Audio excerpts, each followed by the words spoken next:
What's up, everybody? I'm Jake. I'm with Maximizer. You may know me from such consistent record as losing to Milk Tank. It is not often that Milk Tank is the more mobile bot. And then winning to Yob Null. Has been hit.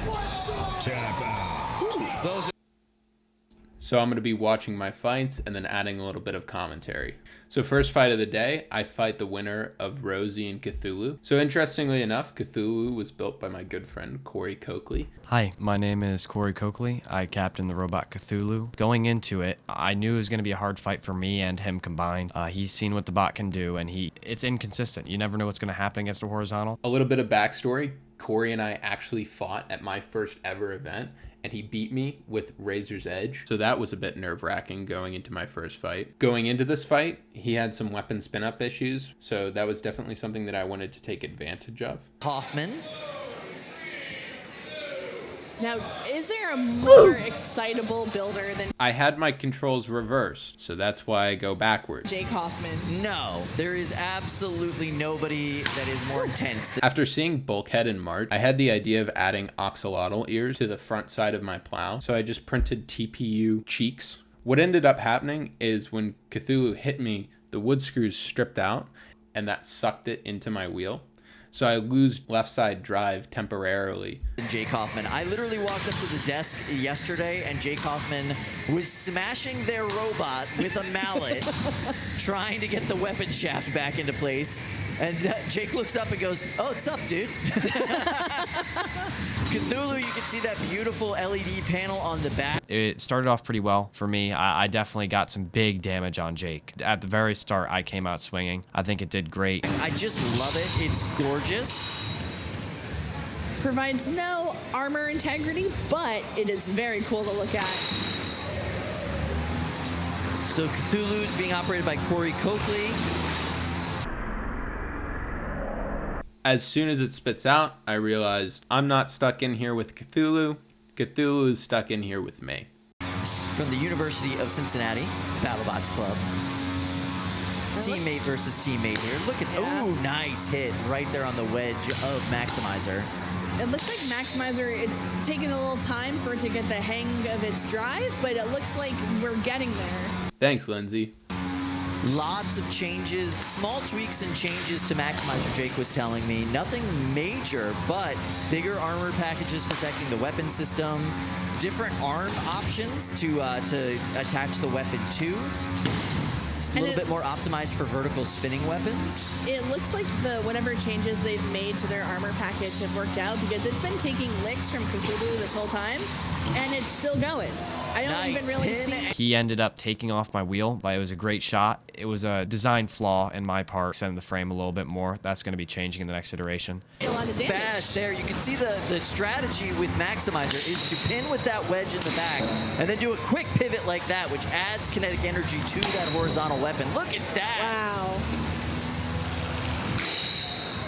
Whoa. Cthulhu is looking way worse for the wear after this barrage of shots from Maximizer. Jake doing a beautiful job driving this robot. Yeah, Maximizer is really now coming to its own and is working exactly the way that I think it's intended, although the weapon may be down. So Corey managed to lick the 4 bolts on the bottom of the weapon motor. That shut it down, and I kind of cooked it by keeping it on a little bit too long. So with my primary weapon down, I have to switch over to my control strategy, which is to use my plow to push the opponent into the corner. On Maximizer. Nice part about a bot like Maximizer, it does have multiple options for offense and control. If it can't use its weapon, that's okay. It can just keep headbutting you. Wedging you and thwacking you. I mean, absolutely, yeah. Nice, smashing them into the corner there. Cthulhu is, able to get themselves out, but there's definitely some mobility issues going on with Cthulhu, and now they're pinned up against the corner. They should still have an unstick left. Yes, although I don't see those wheels moving, so I'm not sure. Yeah, are they saving the battery or are they dead? Hard to tell. You know, they got trapped up on the wall at the same time. Oh, we got the weapon working, but are they driving? With about 15 seconds left in this match. Might be too late to count them out, but that's not how you want to go to the judges at the end of a match. No, it's not. Oh, they All do right, have a they little do bit have of movement. drive. Yes, they do have some drive on that one wheel. Oh, and then Maximizer coming in and smashing that weapon up against the wall. Wow. So both bots, I mean, are showing signs of damage. I think we both fought at 100% on all cylinders. That's what we wanted going into that. Nobody cared who won. We just really wanted to have a good show. I think that happened. Jake did a great job. I know that I definitely set him back a bit for that day. Pretty proud to say that. I did a lot of damage to him. Thanks so much, Corey, for adding some great commentary to this fight. What I learned most from this fight, though, is that I've got 3 different drive strategies. Firstly, I can use my plow as a control method. The second I call barrage, and the name is coined by Kyle now. This barrage of shots from Maximizer. Thanks, Kyle. That's where I go for really consistent hits. So I'm moving the tail kind of slowly. This method really puts my opponents on the back foot. My last drive method, and my personal favorite, is the J-hook. This is where I go forward and then drift into a really tight turn. That gets me big hits. Personally, it's my favorite move. As I learn how to drive the robot better throughout the day, we can see how I start to use all 3 of those drive strategies. My next fight was against Cornell and their robot Rosie. It's a pretty compact horizontal spinner. The interesting thing though is that it's got forks. I wasn't too sure how to counter that. I've got 2 configurations for my plow, one with a chin for taking horizontals, and then one with forks. I was a bit worried Rosie would be able to get up under my horizontal plow, so I ended up going with the forks. Being from UC, I really wanted to win against Cornell. Go Bearcats! This is going to be an incredible fight. Maximizer is one of my favorite robots in this weight class. Yeah, Jake Hoffman, one of the coolest characters at this event. So many improvements on Maximizer, specifically geared around facing vertical spinning weapons like Rosie. Now, Maximizer is a Thagomizer style robot. Thagomizer originally built by You can see me whiffing a lot of shots. Sean Becker from Southern California. He's competed here with this design, and several people have been inspired by it. Jake works with Sean to scale up this design to 12 pounds, and he's doing great with Maximizer. In his debut with Maximizer back in March, he split the weapon of the #1 ranked 12-pounder in this competition and split it right in half. Yobnall just cracking that weapon. Jake and I were talking earlier this morning, and Jake told me that one of the big improvements that they made was armor packages, specifically to prevent vertical spinning weapons from crashing into the weapon housing and knocking the weapon housing out of sorts, which was a big problem that they had at the last event. So this is the new arm setup made almost entirely out of aluminum, and then there is a titanium capped wedge that prevents the system from being removed. Beautiful. With that hit, I was able to remove both of the wheels from Rosie. The biggest thing that I learned from this fight is this robot really likes to roll. Because it's long and has a really small wheelbase, if I hit out of plane at all, the robot really wants to spin upside down. A big change coming to this robot is making it much better upside down. My next fight is against Liam King and Buzzkill. Buzzkill is a pretty scary robot because it beat Minimizer at the first competition I was ever at. Buzzkill actually has a pretty cool weapon system where it can spin either direction. So he was able to scout me before this fight and figure out which way he wanted to spin in order to get bigger weapon-on-weapon hits. I was pretty nervous going into this fight because I've never qualified for finals before and I really wanted to. So this was a pretty big fight for me on a personal note. Sam. 2, 1. Fight. Robots fight. Either one of these robots will qualify for November with a win here. Dang, that's that signature move from Maximizer. Yeah, Maximizer doing its absolute best to swing that tail around at the last minute and attack its attacker. Attack its opponent, I should say. So a pretty significant design error is that my plow is flush with the top of my robot. That leaves my 4 main bolts completely exposed to undercutters when I'm upside down.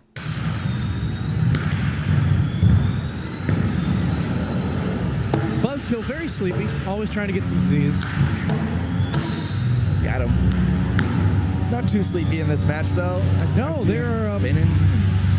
Not exactly fast and furious, but definitely doing their best to stay engaged, deliver hits. It's so hard against Maximizer because so quickly you can go from attacking what you think is an innocuous point on the robot to getting a mouthful of weapon.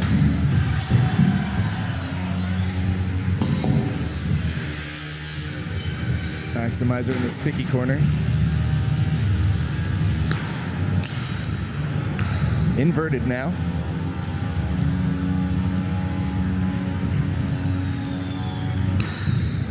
With this hit, I was actually able to reach in through the front armor of Buzzkill and snipe the weapon pulley. That marred the pulley and cut the belt. Buzzkill's weapon was down.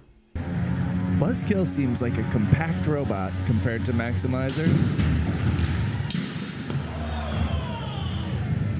Back right side up for Maximizer.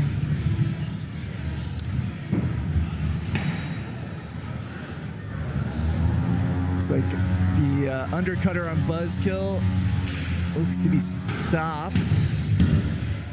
Yeah, we don't see a lot of action from Buzzkill right now, and a very sad drive side on its right-hand side. Uh-oh. Unfortunately. So I run a 15-degree rake angle with my weapon. For some reason, it loves to suck itself into the wall. But I was definitely concerned that I wasn't going to be able to unstick myself. So I called for the unstick here. Maximizer, Maximizer frees itself, but was briefly stuck against the wall, or in the wall, I believe. Just a minute left in this one, but is it going to go for the full minute? With the durability behind Buzzkill, I was pretty sure that it was going to go to the judges, and I didn't want to go to the judges with one unstick used for me and no unstick used from Buzzkill. So I decided to let them use their unstick here. It's like Fluffy's going to come in for a one unstick, and that did it. Buzzkill's back in it. Still no weapon, though.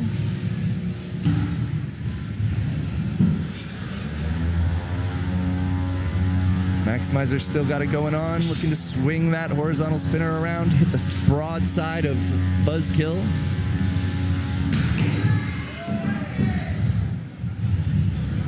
"30 seconds remain. Buzzkill, of course, with its B theme, is another Honeycracked team entry. Buzzkill no longer moving at all. We're going to have a count out just before they are saved by the bell. Buzzkill gyroing up and me J-hooking. This was probably the best hit I've ever gotten with this robot. It was such a cool moment. I'd practiced a lot in anticipation for this event. It was so satisfying to be able to really employ that practice and it work. I didn't realize this during the fight. My link completely came out of the robot. Had Buzzkill hit this, I would have lost my power completely. Buzzkill really took advantage of the fact that my bot isn't well designed to be upside down. My next fight is against Carmen. For more on that, let's go to Jake. Jake, how do you feel about your fight against Carmen? I go up against Carmen next. I'm on the edge about that one. You know, it could go either way. Carmen had just finished roofing Sombra for 90 seconds. I had qualified for finals though, so that kind of relaxed me, and I was content ending my day here. Carmen is such a strong robot. And then there's the mini-bot. Carmen had fought Minimizer twice in March of last year. In this first fight, he didn't run his anti-horizontal plow, and Minimizer took advantage of that and split his uprights. Remembering this, I thought he was probably likely to run it against me. With my forks on, I can use my control strategy and go for pins and sticks instead of trying to match Carmen's damage output, which is really hard. Taking advantage of the fact that Carmen gyros and I can get underneath of it. And we've got Maximizer. 2, 1. This is a semi-final match. Fight. Both of these are incredibly mean, powerful robots. They're at it already. Carmen, the vertical spinner here. Maximizer, that long, thwacking horizontal. This was my first stick. With it being so early in the match, I decided to just let them go for the unstick.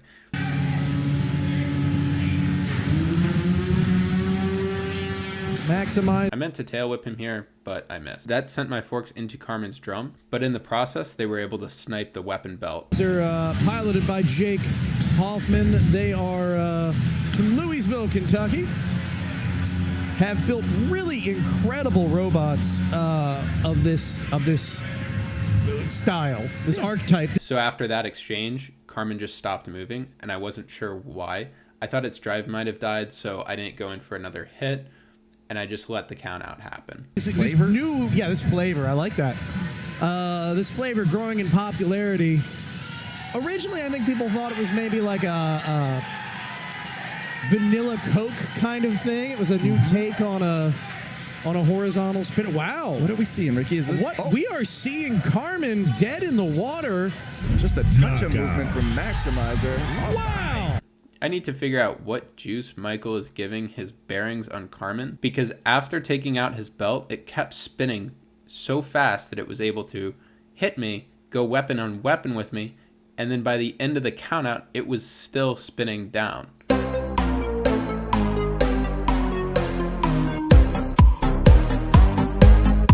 It's still spinning. Oh boy. Now it's time for the finals. So I've actually fought Zach twice before, once in November NHRL with Doomba. Oh, what a hit! And then again with Maximizer in March. Maximizer versus Promheta is actually one of the reasons for the only change between March and May, that being the titanium guard on the tail of the robot. In March, I ran a flat AR500 plate. When Promheta hit me upside down, this plate deformed 1/4 of an inch into the motor. To prevent this from happening again, I switched to a titanium guard with a 1/4 inch air gap. So if he were to hit that, it would deform into the air gap instead of immediately into the motor. Before this fight in the pits, I saw them trying to affix a horizontal plow to the front side of Crunk. This made me want to use the same control strategy that I used against Carmen. It ended up being that version of Crunk didn't work though, so they had to go with the 2 independent wedgelets. This actually put a bit of a wrinkle in my strategy. It meant that instead of controlling Crunk, I had to go in for big hits and try to bend the uprights like what Sean did to Carmen. This was such a great fight. It's 3 of the biggest hits I've ever gotten. I'm just gonna let it play and I'll talk about it later. Package on top of Maximizer. Fight, robots, fight. That is we go. specifically to protect the weapon or the weapon motor. Maximizer doing exactly what it wanted to do there. And then Crunk doing exactly what it wanted to do. Both these robots know how to drive in a way that benefits them. It's just a question of who does it better. You can see that armor, or the arm that's holding the weapon on Maximizer is a full aluminum piece. Specifically designed to take hits. Wow! Oh, from a spinner like Crunk. Crunk now sitting lifeless in the corner. Is Crunk moving? I think Maximizer might have this. We're going to come in with the house spot and see what happens. But Crunky is not moving. Jake is already celebrating over there in the corner. What is Zach doing? Jake is freaking out. The crowd is going wild. What an absolute, just decisive victory. Jake Hoffman.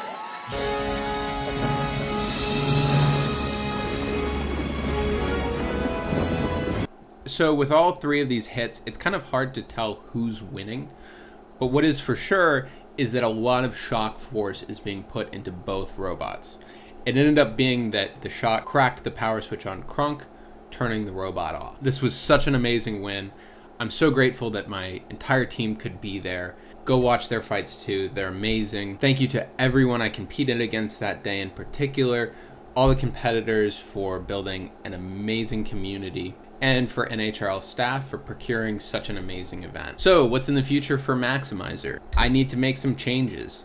It's really intimidating making changes to this robot right now because there's not much to go on. With a vertical spinner, you can take cues from a lot of really good robots. Unfortunately, I'm kind of winging it. So leave down in the comments, what do you think? What should I change? What went well? What went wrong? One thing about the Thagomizer design right now is that it's working in an unadapted field. For example, people have configurations specifically designed to counter huge bots. I think there will be a time where people have configurations specifically to counter Thagomizer style robot. In order to keep up, I'm gonna have to adapt my robot to fit new, more stressful needs. Thank you for watching this video. I hope you found it entertaining. Fight robots, fight.